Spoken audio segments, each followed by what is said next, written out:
Hello student, आज हम देखेंगे साइटोसोम। इससे पहले जो वीडियो में हमने सेल वॉल पढ़ा था कोशिका भित्ति। कोशिका भित्ति के अलावा एक दूसरा भाग होता है जिसको कहा जाता है साइटोसोम। साइटोसोम जो है वो दो चीज़ों से मिलकर बना होता है। पहला होता है इसमें सेल मेम्ब्रेन,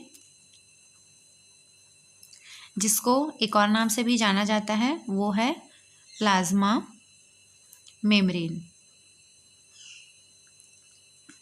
उसके बाद इसी में जो दूसरा होता है वो होता है प्रोटोप्लाज्मा।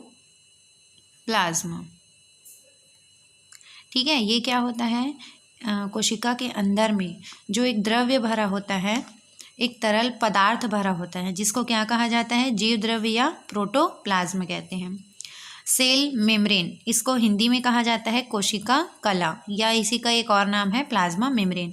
तो इन दोनों को संयुक्त रूप से साइटोसोम कहा जाता है।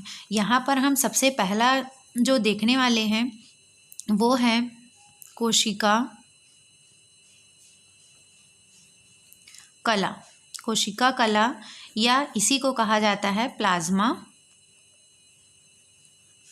मेम्ब्रेन। तो चलिए हम पहला देखते हैं साइटोसोम के अंतर्गत कोशिका कला या प्लाज्मा मेम्ब्रेन। ये क्या होता है? तो यहाँ पर कला का मतलब होता है एक पारगम्य झिल्ली। कला का मतलब होता है एक पारगम्य झिल्ली। तो ये जो झिल्ली है वो किसका है? कोशिका का। तो हमारी जो कोशिकाएं होती हैं उसका जो जीव द्रव्य होता है, जैसे कि ये क्या है, एक कोशिका है। इस कोशिका के अंदर में एक तरल पदार्थ भरा होता है।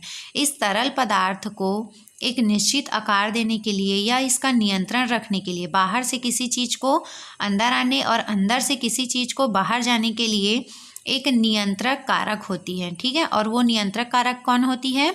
एक झिल्ली होती है, एक पारगम्य झिल्ली होती है, जिसे कहा जाता है प्लाज्मा मेम्ब्रेन या कोशिका कला कहते हैं, जो कि अंदर में, कोशिका के अंदर में भरे हुए जीव द्रव्य को क्या करती है? चारों ओर से घेरे रखती है।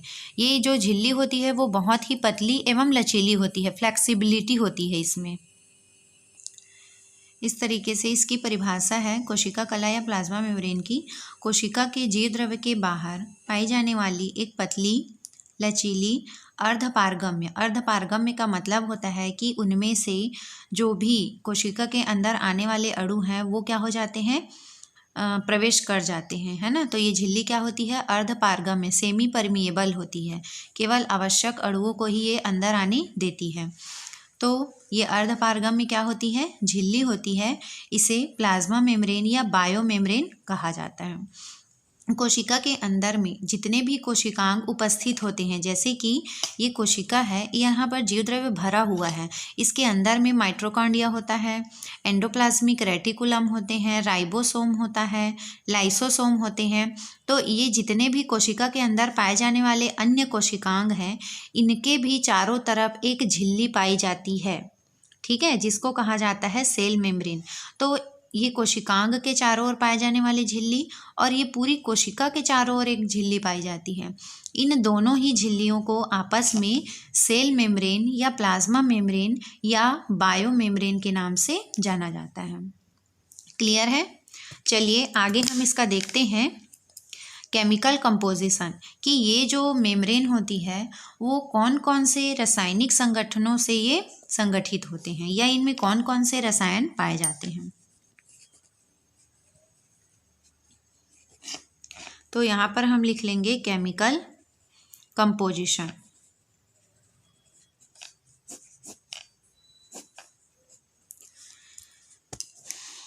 जो प्लाज्मा मेम्ब्रेन होती है वो लाइपोप्रोटीन की बनी होती है। किसकी बनी होती है? ये बनी होती है लाइपोप्रोटीन। लाइपोप्रोटीन की बनी होती है। लाइपोप्रोटीन जो है वो दो शब्दों से मिलकर बना हुआ है, लाइपो धन प्रोटीन। तो यहाँ पर लाइपो का मतलब होता है लिपिड, लाइपो का मतलब होता है लिपिड, और प्रोटीन का मतलब होता है प्रोटीन या एमिनो एसिड के चेन। तो ये जो प्लाज्मा मेम्ब्रेन होता है वह लिपिड और प्रोटीन दो चीज़ों से मिलकर बनी हुई होती है। इसी कारण इनको संयुक्त रूप से लाइपोप्रोटीन कहा जाता है। तो यहाँ पर हम सबसे पहले इसका कंपोजिशन देख लेते हैं कि कितनी कितनी मात्रा में ये सभी चीज़ें पाई जाती हैं। तो जैसे कि सबसे पहला है यहाँ पर लिपिड। लिपिड जो है ये एक प्लाज्मा मेम्ब्रेन में जो लिपिड की मात्रा होती है वह 20 से 80% तक हो सकती है। ठीक है, सबसे अधिक जो प्लाज्मा मेम्ब्रेन में पाया जाता है वह है लिपिड और प्रोटीन। उसके अलावा जो प्रोटीन होती है ये 20 से 70% तक पाया जाता है। इसके अलावा इनमें कार्बोहाइड्रेट्स भी उपस्थित होते हैं। कार्बोहाइड्रेट्स, तो यहाँ पर एक प्लाज्मा मेम्ब्रेन में जो कार्बोहाइड्रेट्स की मात्रा होती है वो 1 से 5% तक हो सकती है। इसके अलावा इस प्लाज्मा मेम्ब्रेन में जल की भी मात्रा पाई जाती है। वाटर की जो मात्रा होती है वह 20% तक हो सकती है। इसके अलावा इसमें कुछ एंजाइम्स भी पाए जाते हैं, जैसे कि मैग्नीशियम, ATPase एंजाइम है ना, तो ये सभी एंजाइम पाए जाते हैं कुछ मात्रा में। तो इस तरीके से एक प्लाज्मा मेम्ब्रेन में ये सभी केमिकल्स उपस्थित होते हैं। चलिए आगे अब हम केमिकल कंपोजिशन के बाद देखते हैं स्ट्रक्चर। जो प्लाज्मा मेम्ब्रेन होता है वो इस तरीके से स्ट्रक्चर में दिखाई देते हैं। प्लाज्मा मेम्ब्रेन जो है वो लिपिड एवं प्रोटीन की बनी होती है। तो इसका जो ऊपर और नीचे का जो सिरा होता है वो बना होता है प्रोटीन का। ठीक है, ऊपर प्रोटीन होते हैं और नीचे प्रोटीन होते हैं। और जो लिपिड होती है वो 2 स्तरों से बना होता है। आप देख सकते हैं ये एक स्तर और ये एक स्तर। तो ये दोनों किससे बने होते हैं? लिपिड से बने होते हैं। तो इस तरीके से एक प्लाज्मा मेम्ब्रेन प्रोटीन और लिपिड की बनी होती है, जिसकी वजह से इनको लाइपोप्रोटीन से बना हुआ माना जाता है।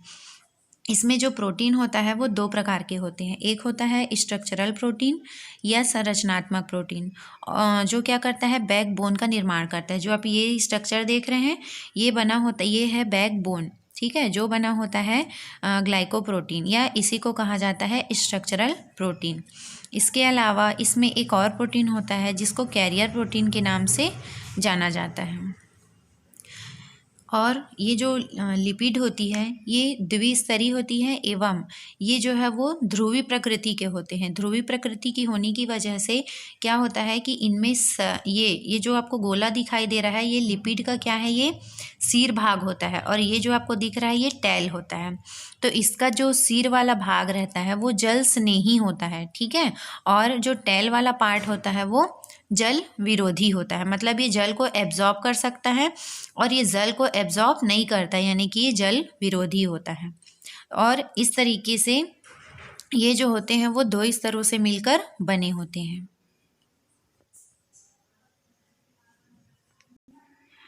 यदि आप केवल लिपिड के ही लेयर की बात करेंगे तो जैसे कि ये क्या है, ये सिर वाला भाग होता है और इससे क्या निकले होते हैं, टैल निकला हुआ है। ठीक है, तो ये वाले जो पार्ट होते हैं ये कहलाता है हाइड्रोफिलिक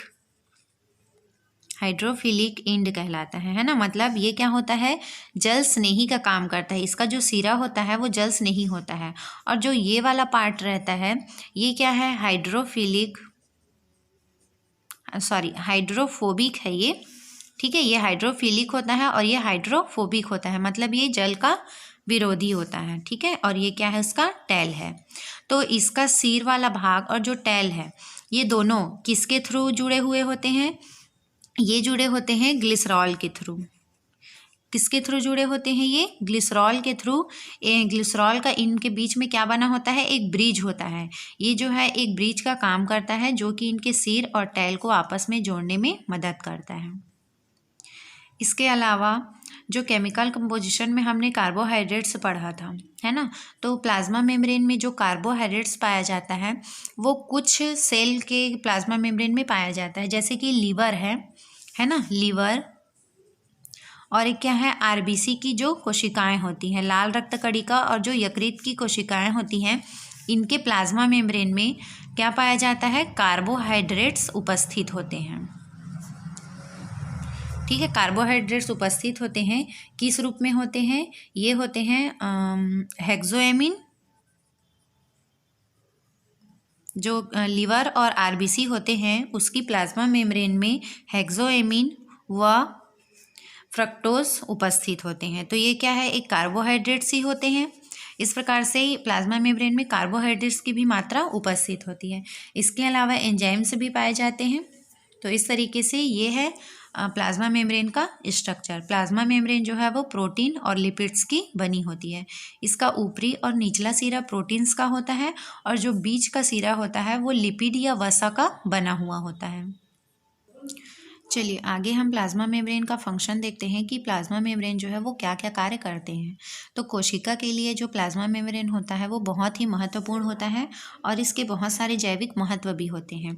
जैसे कि जो प्लाज्मा मेम्ब्रेन होते हैं वह कोशिकाओं में अणुओं का परिवहन का काम करते हैं। जो भी अणु हैं जब वो कोशिका के अंदर में इंटर करते हैं तो इंटर करने के लिए प्लाज्मा मेम्ब्रेन एक अर्धपारगम्य झिल्ली की भांति काम करता है। तो अणुओं का परिवहन करता है।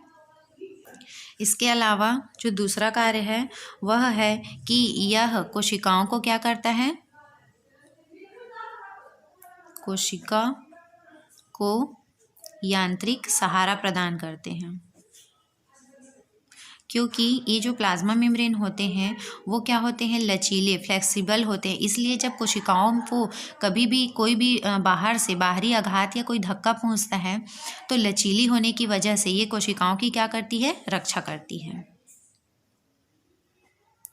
इसके अलावा इसका एक मुख्य कार्य और भी होता है कि ये क्या करता है, कोशिकाओं में गति एवं जो हमारे शरीर में गति एवं प्रचलन होती है वो प्लाज्मा मेम्ब्रेन की ही वजह से संभव हो पाती है। तो यहाँ पर हम लिख लेंगे गति प्रचलन में मदद करती है। इसके अलावा जो प्लाज्मा मेम्ब्रेन होती है या जो सेल कोशिका कला होती है या सेल मेम्ब्रेन होती है वो कोशिका के जो अंदर में और भी अंग पाए जाते हैं जैसे कि माइटोकॉन्ड्रिया, लाइसोसोम, एंडोप्लाज्मिक रेटिकुलम, ये सभी क्या कहलाते हैं, कोशिकांग कहलाते हैं। तो उन सभी को अलग अलग रखने में मदद करते हैं क्योंकि कोशिका के अंदर ये सभी एक साथ इकट्ठे होते हैं तो वो एक दूसरे से अलग किसकी वजह से होते हैं, प्लाज्मा मेम्ब्रेन होने की वजह से सभी में एक झिल्ली का आवरण होता है जिसकी वजह से वो ऑर्गेनेल्स एक दूसरे से क्या होते हैं, पृथक होते हैं। तो यहाँ पर हम लिख लेंगे कोशिकांगों को एक दूसरे से अलग रखने में हेल्प करते हैं। यदि प्लाज्मा मेम्ब्रेन या किसी भी तरीका का आवरण नहीं होता तो कोशिका के अंदर में उपस्थित सभी ऑर्गन्स क्या हो जाते, एक दूसरे से चिपक जाते हैं। इसके अलावा इसका एक और कार्य होता है कि ये अर्धपारगम्य होने की वजह से है ना, बड़े एवं हानिकारक जो भी अणु आते हैं उसको सेल के अंदर जाने से रोक देते हैं। तो यहाँ पर हम लिख लेंगे अर्ध पारगम्य होने के कारण